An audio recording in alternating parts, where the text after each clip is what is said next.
Picture this. A Japanese mother is pushing her cart through a quiet grocery store. Her 3-year-old is walking beside her. Then it starts. The shoulders tighten, the jaw sets.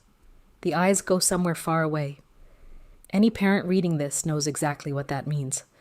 30 seconds from now, this is either a meltdown or it isn't.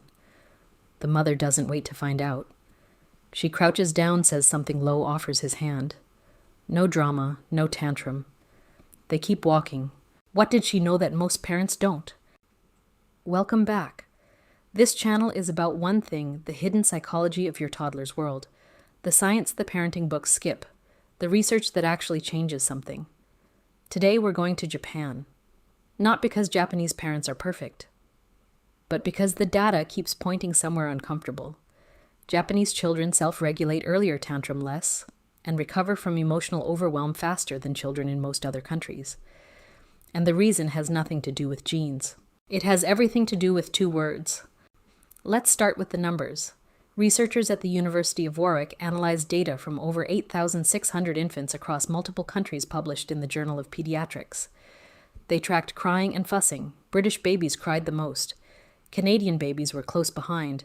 American, Dutch, Italian babies all ranked high. At the bottom, crying the least with the lowest colic rates in the world, Japanese babies. Only 2% of Japanese infants developed colic in the first 6 weeks. In Canada, that number was over 34%. Same biology, same basic needs, completely different outcomes. And here's what's interesting, that gap doesn't disappear when babies become toddlers. If anything, the research suggests it widens. So what is actually happening? Western parenting at its core is built on a respond model. Child shows distress, parent responds. It builds self-expression.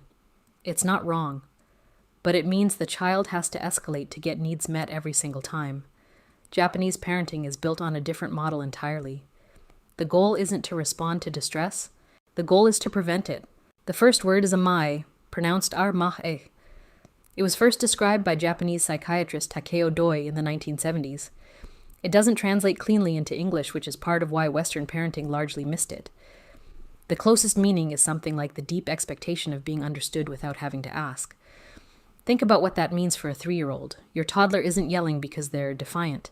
Honestly, most of the time they're yelling because the gap between what they need and what they can communicate is unbearable. They don't have the words yet. They're not wired for patience yet. They need you to read them before they shout.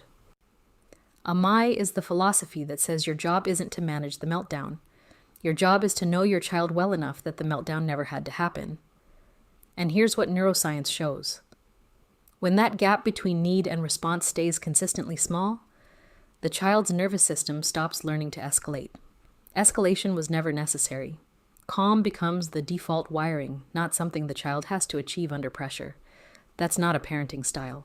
That's a neurological outcome built slowly over thousands of ordinary moments. The second word is Mimamoru. In Japanese, it's written with 2 characters, mai meaning to see and mamoru meaning to protect. Watch and protect, not hover, not control. Watch. Mimamoru is the practice of observing your child so closely, so consistently that you become fluent in a language that has no words. Every toddler has a tell. I'm not talking about dramatic signals. I'm talking about the particular way your child's shoulders creep up about 90 seconds before a meltdown hits. The way they go very still and look at the floor when they're overstimulated. The small sound they make, barely a sound, right before frustration turns into hitting. Most parents don't catch those signals, not because they don't care, because no one told them those signals exist. Mimamoru says your child is always communicating. Your job is to see it. And when you catch the signal before the cry, before the tantrum, before the hitting, something happens in your child's brain that goes deeper than the moment itself. The brain learns something. The world is predictable. My needs make sense to the people around me. I am safe. That's the neurological foundation of secure attachment. And it's also the research shows the foundation of emotional self-regulation. The ability to stay calm under pressure, to recover from distress, to not fall apart at small frustrations. Built not through discipline, but through being seen. There's one piece of research I want to walk you through because it explains a lot. Scientists at Riken Brain Science Institute in Japan studied what happens physiologically when a caregiver picks up a distressed child. They tested 4 conditions: holding, while seated, rocking, in a chair, a stroller, and 1 more. Being carried by a walking caregiver for 5 minutes. The results were clear. When the caregiver picked up the child and walked smooth steps forward, movement every single child in the study calmed within 5 minutes. Every one. The biology behind it, heart rate drops, muscle tone decreases, cortisol begins to fall. The nervous system registers I am being carried. I am moving. I am safe. Now I want to be honest here. When your toddler is mid-meltdown on the kitchen floor and you've already asked 3 times and your own nervous system is fried, the last thing you want to do is stand up and walk. I get that. But the study isn't asking for 10 techniques. It's asking for 5 minutes. Pick them up. Walk. Don't explain. Don't negotiate. Just move. Here's what you can actually do with this. 3 things. Free. Tonight. First, the signal scan. Tomorrow morning before you start the routine, take 60 seconds just to look at your child. Not feeding, not directing, just observing. What's their baseline today? Tired, buzzing, fragile. The more fluent you become in who they are at the start of the day, the earlier you catch the signals before they have to shout. Second, the Amae question. Instead of asking yourself, how do I stop this tantrum? Try asking, what was my child trying to tell me 5 minutes before this started? That one shift from responder to reader is the whole philosophy in a single question. It won't work every time. This one's honestly the hardest to hold on to when you're in it. But it reframes the whole thing. The tantrum isn't the problem. The missed signal before it was. Third, the walking reset. Next time a meltdown hits its peak, don't sit down and try to reason through it.